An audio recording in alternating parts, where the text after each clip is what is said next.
We want to thank you for being with us this evening.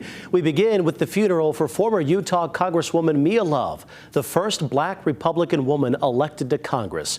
She died last month after a years-long battle with brain cancer. Well, today, hundreds gathered at the Church of Jesus Christ of Latter-day Saints Institute of Religion at the University of Utah for her funeral to honor her life. ABC4's Kate Gardner was there. He gives us a look at how she's remembered today. While there were many teary eyes today, it was truly a celebration of Mia Love's life. If you had never met her by the end of this service, you would have thought you were one of her best friends, and you would have known that she's an incredible woman full of love, life, and laughter.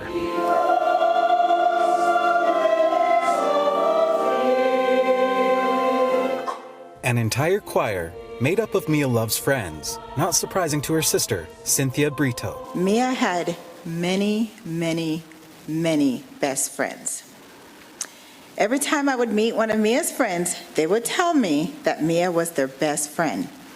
That is how important Mia made her friends feel, like they were the best. Jason Love echoes that, saying his wife brought joy to everyone, even during hard times. We periodically spoke about this moment and the potential of one of us dying early. And as we considered the possibilities, again, she would take a jab at me and say, look at how well my family's aging. Remember, Jason, black don't crack. He says her parents, who immigrated from Haiti, distilled in Mia a love for this country and a desire to do her part to make America a more perfect union. Mia's story and her experience during her 49 years of life is an example that the sun is rising in America today still. A rising America. A belief she shares with others in her memoir. No matter what arena you find yourself in, no matter what your background or resume says, no matter what opposition comes your way, your story has value. And I want to empower you to be bold enough to share it.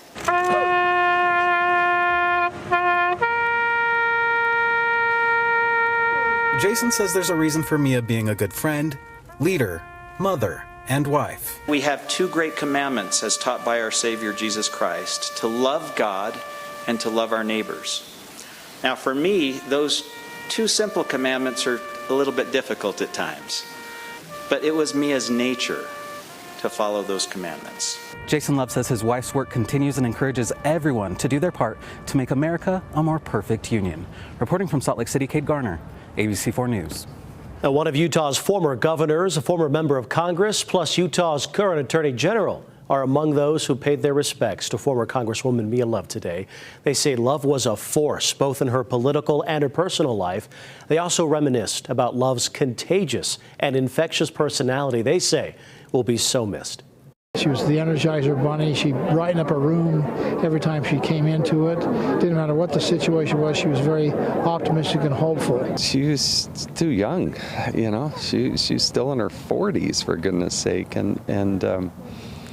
but she had this wonderful, beautiful family, and she cared deeply about the state and worked hard. Her children at the end read her final message about America, and it just shows an optimism. And I love that everyone sort of uniformly shares at this event that optimism that she had for our country, for our future, and it really embodied why she did so much of what she did.